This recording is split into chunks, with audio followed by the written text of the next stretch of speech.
Bon, bonjour tout le monde. Donc maintenant, on va voir comment est-ce qu'on peut étudier une fonction logarithmique. Donc ici, on a l'exemple suivant. Donc f de x est égal à 3 fois le logarithme en base 2 de x moins 4 moins 1. Alors, première des choses qu'on va faire, on va aller dessiner le graphique de cette fonction-là. Alors, première des choses, ici, on remarque, je vais enlever, voilà, on remarque que notre asymptote ici, c'est 4, parce que h est égal à 4. Alors ici, on va aller placer une droite verticale à x égale à 4. Donc disons qu'ici, je fais des bonds de 1 à chaque fois. Là. Je vais donc avoir une asymptote qui passe par ici.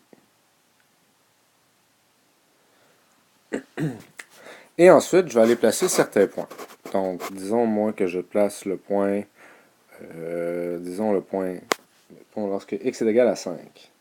Donc si x est égal à 5, je vais avoir que f de x est égal à 3 fois le logarithme en base 2 de 5 moins 4, tout ça moins 1.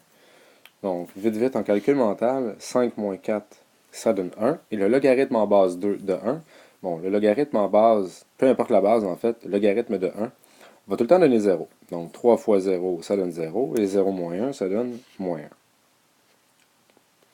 Ça veut donc dire que lorsque x est égal à 5, y est égal à moins 1. On va donc aller placer ce point-là ici. Donc, 5 moins 1.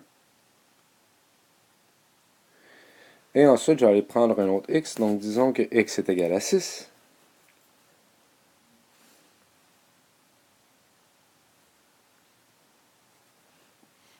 Je vais donc avoir que f de x est donc égal à 3 fois le logarithme en base 2 de 6 moins 4. Donc 3 fois le logarithme en base 2 de 2. Donc 3 fois 1, qui donne 3, moins 1, qui est égal à 2. Comme je disais là, ici, je le fais en calcul mental. Vous pourriez le faire à la calculatrice ou encore sur papier. Vous obtiendrez les mêmes résultats. Donc lorsque x est égal à 6, y est égal à 2.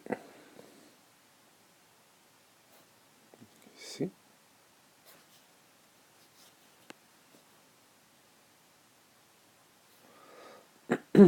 Bon, on peut toujours rajouter d'autres points, mais mon graphique va ressembler à ça ici.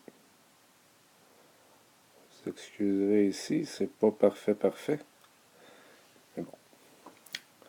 Alors, on peut maintenant étudier cette fonction-là. Donc, première des choses, le domaine. Le domaine va ici être stoppé en raison de l'asymptote. Donc, ce ne sera pas les réels comme dans le fond de la fonction exponentielle.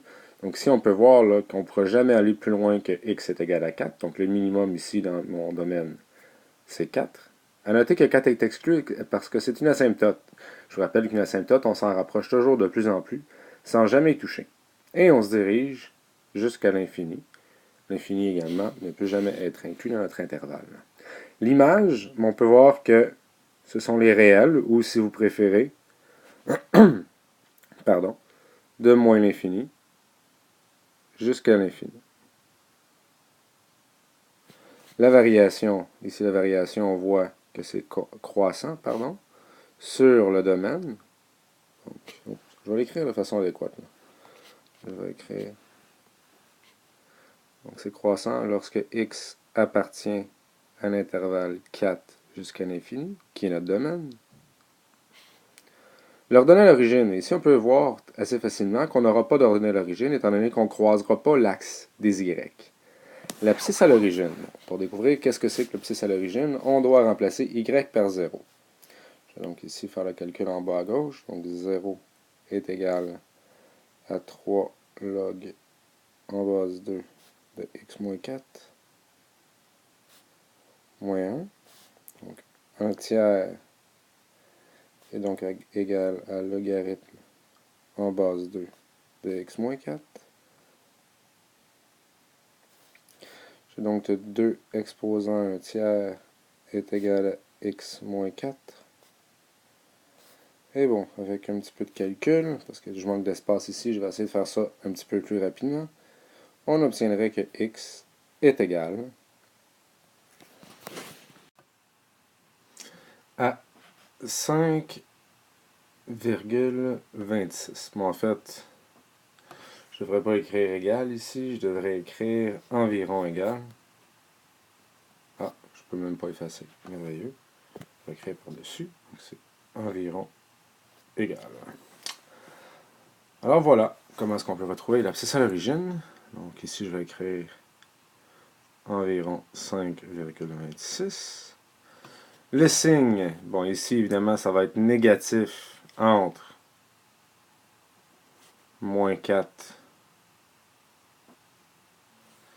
et 5,26. Oups, pas moins 4, qu'est-ce que je viens d'écrire là? C'est plus 4. Donc de 4 jusqu'à 5,26. Et ça va être positif à partir de 0, donc de 5,26 jusqu'à l'infini. Et ici, l'extrémum, ben, dans une fonction logarithmique, à moins qu'on soit en contexte, il n'y en a pas. Alors voilà comment est-ce qu'on peut utiliser les propriétés de la fonction logarithmique.